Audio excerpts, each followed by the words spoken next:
101 далматинец. Доди Смит. Здраво, се викам Понго. Приказнава започнува еден убав пролетен ден. Роџер, мојот газда, беше зафатен со обидите да напише песна. Тој е музичар и практично е влюбен во својата работа. Размислував за тоа дека животот би ни бил многу поинтересен кога би имале друштво. Затоа гледав низ прозорецот, барајки добра прилика. Впрочем, барав две прилики. Една за Роџер и една за мене. Токму тогаш видов прекрасна далматинка. Незината газдарица беше многу убава. Совршено, решив јас. Ми беше потребно многу време да го оттргнам Роџер од неговата работа, но на крајот го убедив да одиме на прошетка. Ги здогледав веднаш штом влеговме во паркот. Далматинката се викаше Пердита. Прекрасна беше. Но, како и секогаш, Роџер размислуваше за нешто сосема друго. Неа ни забележа газдарицата на Пердита, госпогицата Анита.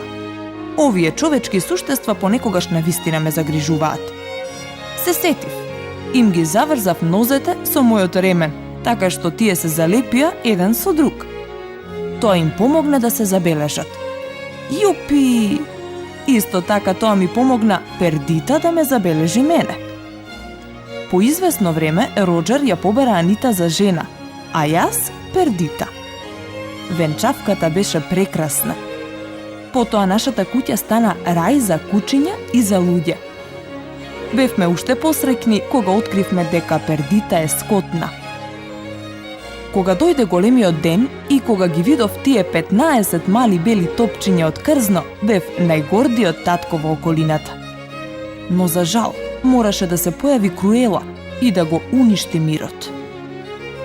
Чув дека Пердита и Понго имаат 15 кутриња, рече Круела, вадејќи ги чековите и пенкалото.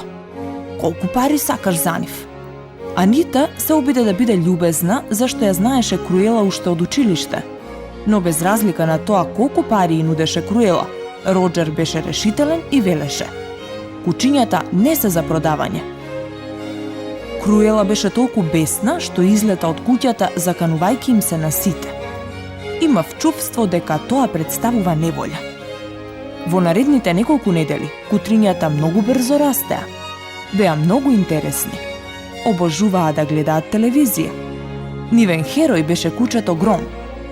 Кога на екранот ќе се појавија лошите момчиња, кутрињата почнуваа да лаат на нив и да ржат. Една вечер ние четворица излеговме да се прошетаме. Ги оставивме кутрињата со дадилката, која всушност не чуваше сите нас. Таа само што ги беше ставила кутрињата да нанаат кога некој задзвоне на вратата. Тоа беа две сомнителни момчиња кои рекоа дека се од електростопанство. Дадилката се посомнева, но тие ја туркаа насилно.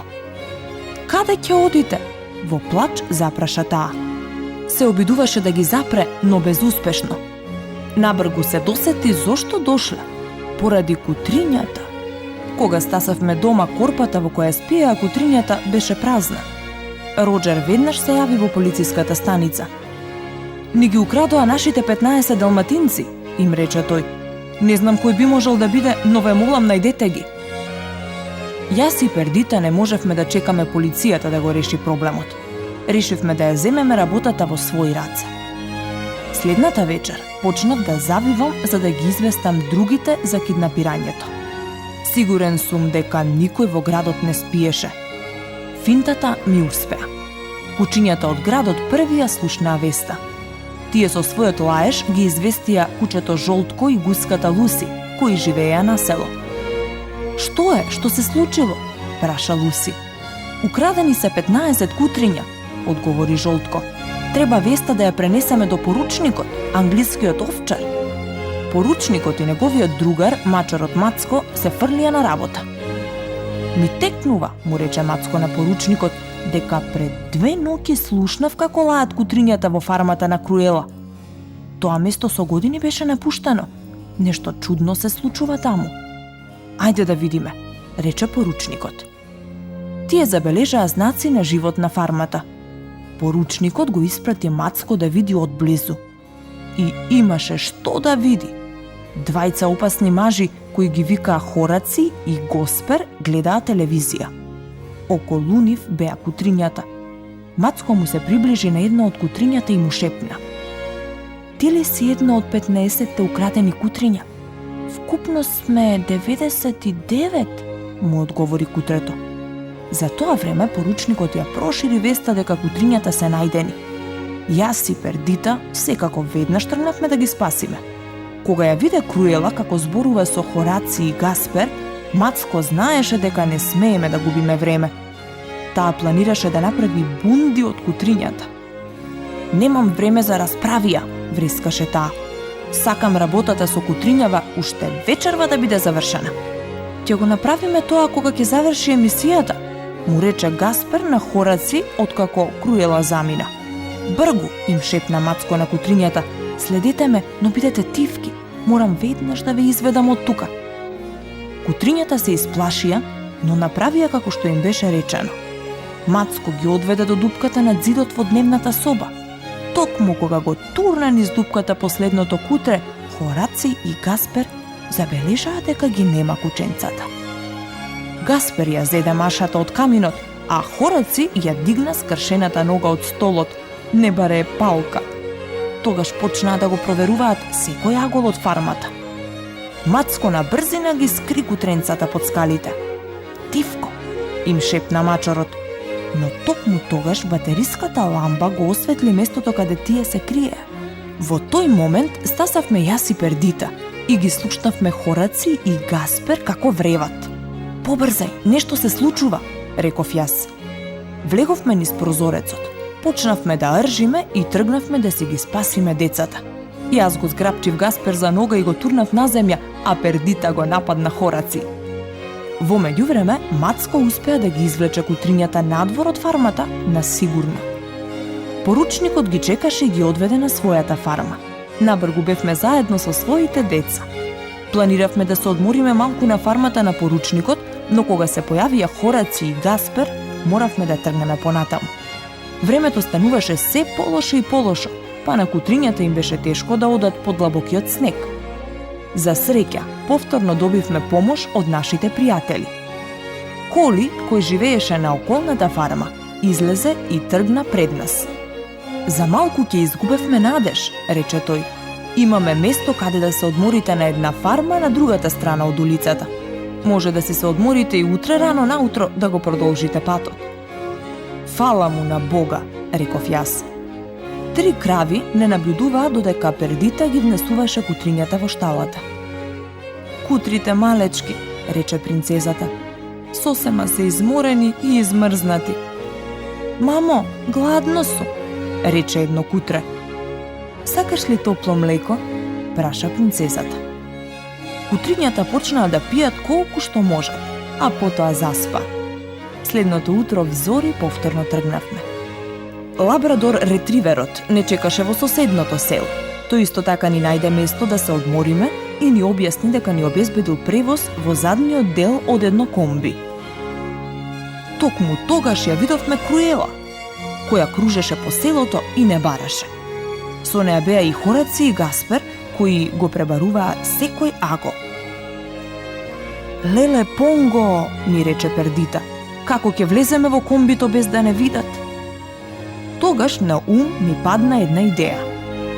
"Ке се извалкаме со јаглен", и одговори. "Таа сака далматинци, а не лабрадори."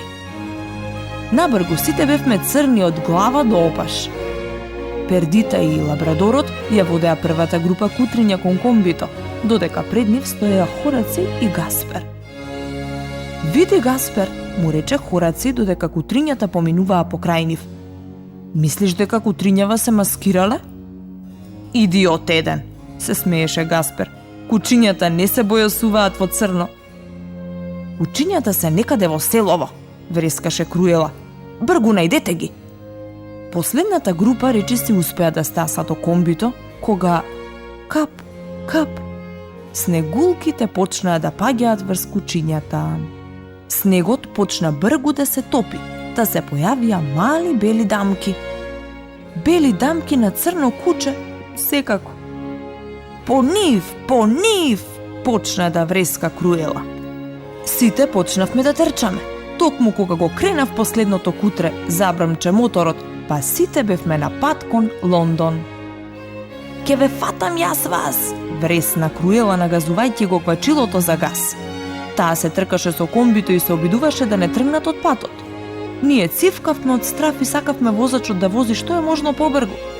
Тогаш го догледав синиот камион на Гаспер и Хораци, кој одеше од спротива. Тие одеа кон нас, сакајќи да не пресретнат, но во тој момент се судрија со колата на Круела. Трес! Круела, Хораци и Гаспер излетаа и паднаа во снегот. Повеќе не можеа никому да наштетат. По кратко време, во куќата во Лондон, дадилката слушна оддалечен лаеш. Лаењето стануваше се погласно и погласно.